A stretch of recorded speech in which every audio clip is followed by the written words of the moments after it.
Hi friends, నా పేరు నాని. ఈ వీడియో మాత్రం లాస్ట్ వరకు చూడండి. అలాగే లైక్ కూడా చేయండి, ఎక్కువ మందికి రీచ్ అవుతుంది. మన ఛానల్ సబ్స్క్రైబ్ అయితే చేసుకోండి. నిన్న బ్రహ్మానందం గారి ఈవెంట్లో చాలా సరదాగా, చాలా ఫన్నీగా బ్రహ్మానందం గారితో చిరంజీవి గారు చాలా విషయాలు అయితే మనసులో ఉండి చెప్పుకొచ్చారనమాట. అందులో భాగంగానే జనసేన పార్టీ గురించి విషయం వస్తే, ప్రజారాజ్యం పార్టీ నుంచి రూపాంతరం చెందిన పార్టీయే జనసేన పార్టీ. జై జనసేన. నేను రాజకీయాలకి దూరంగా ఉంటాను, నేను చేసే సేవ నేను చేస్తానని చెప్పడం జరిగింది.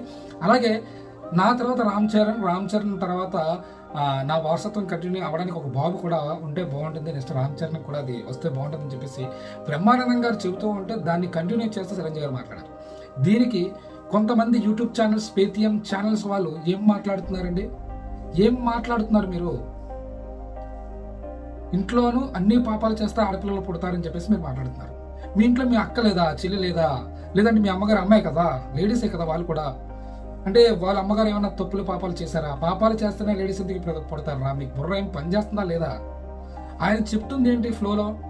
ఇంట్లో అంటే వాళ్ళు అమ్మాయి గారు మనవరాలు, వాళ్ళ మనవరాళ్ళు ఎక్కువ, అంటే నాగబాబు గారు కూతుర్లు కానీ, చిరంజీవి గారు కూతుర్లు కానీ, ఇలా ఎక్కువ మంది ఆడపిల్లలు ఉన్నారు. వాళ్ళకి నేను లేడీస్ హాస్టల్లో ఒక వార్డుల్లో ఉన్నాను, ఒక బాబు ఉంటే బాగుంటుంది.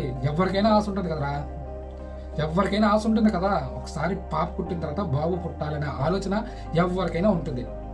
మరి ఎందుకురా మీరు ట్విట్టర్లో కానీ, యూట్యూబ్ ఛానల్లో కానీ, ఇన్స్టాగ్రామ్లో కూడా పెయిడ్ అమౌంట్ తీసుకొని మరీ మీరు ప్రచారాలు చేస్తారు. దాన్ని మళ్ళీ వైరల్ చేయడం ఏంటారు మీరు? మీకు ఏమన్నా బుర్ర ఉందరా మీకు?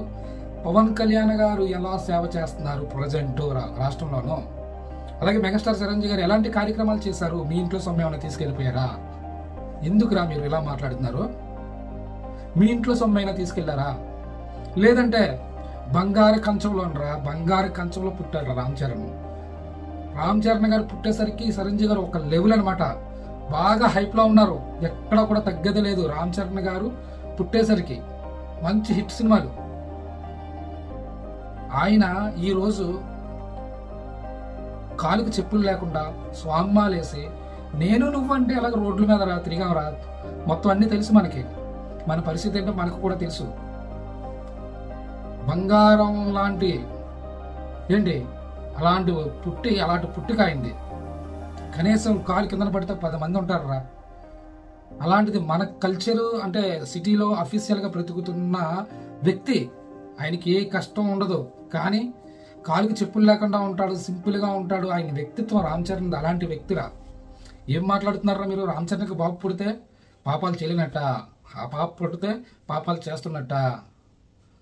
ఏమైనా మీకు అసలు అంతా రాజకీయ కోణంలోనే చూస్తారు, కానీ ఏమైనా మీకు బుర్రుండి మాట్లాడుతున్నారా? యూట్యూబ్ ఛానల్ మీకు ట్విట్టర్లో కానీ అంతా పేటిఎం లక్షలు తీసుకొని మీరు ఈ మెగా ఫ్యామిలీని బ్యాడ్ చేస్తున్నారు కావాలని. జెన్యున్గా మెగా ఫ్యామిలీ కోసం మేము ఒక్క రూపాయి కూడా తీసుకోవట్లేదురా. ఉన్నది చెప్తున్నాం అభిమానంగా. ఎందుకురా స్వామి మీరు? పవన్ కళ్యాణ్లా కానీ, రామ్ చరణ్లా కానీ మీరు ఏమైనా సేవా కార్యక్రమాలు చేస్తారా మీ మొక్కలకి, మీ నాయకులు కానీ? ఎందుకురా బాబు మీరు ఎంత చెప్పినా సరే మీకు అర్థమవుదా అని అడుగుతున్నాను. ఎంత సింపుల్గా ఉంటారు రామ్ చరణ్ గారు. ఏ హీరోని చూడలేదు. ప్రభాస్ గారు కూడా చాలా ఈజీగా, చాలా సింపుల్గా ఉంటారు. రామ్ చరణ్ గారి గురించి మాట్లాడే ముందు, మెగా ఫ్యామిలీ గురించి మాట్లాడే ముందు మనం ఏంటో తెలుసుకున్నాం. మనం ఎన్ని సేవా కార్యక్రమాలు చేసాం, మనం ఎంతమందికి సహాయం చేస్తాం, మన వల్ల ఎవరికి ఉపయోగపడ్డది, మనం పేటిఎం ఖర్చు తీసుకొని ఇంకో పార్టీకి ఉపయోగపడ్డా లేదా కదా? ఉన్నట్టు చెప్పండి రా. మీకు చేతనైతే ఎవరో మీకు తెలుసు, నేను ఎవరి గురించి మాట్లాడుతున్నాను. ఉన్నట్టు చెప్పండి. కర్మ ఈజ్ బ్యాక్ అంటారు చూడండి. ఎప్పుడైతే మీకు 155+ వచ్చాయో, టీడీపీకి 21 వచ్చి మాకు 0 వచ్చాయి అప్పుడు జనసేన పార్టీకి. మీరు చాలా ఎగరడం, పవన్ కళ్యాణ్ గారి అమ్మని, ఇంట్లో ఫ్యామిలీలందరినీ లాక్కి రావడం, మీరు పిల్లల గురించి మాట్లాడడం చేసినప్పుడు కర్మ ఈజ్ బ్యాక్ అని చెప్పేసి 5 yearsలోనే మీకు 11 ఇచ్చారు. పవన్ కళ్యాణ్ గారు గట్టిగా తెలుసుకుంటే 11 కూడా 0 అయిపోయింది మీకు. ఎందుకు స్వామి? ఇక పైనుంచి పవన్ కళ్యాణ్ గారి జోలికి కానీ, రామ్ చరణ్ గారి జోలికి కానీ, మెగాస్టార్ చిరంజీవి గారి జోలికి కానీ ఆయన గురించి మాట్లాడే ముందు కరెక్ట్గా నిజాలు మాట్లాడండి. మీకేం తెలుసయ్యా వాళ్ళ గురించి?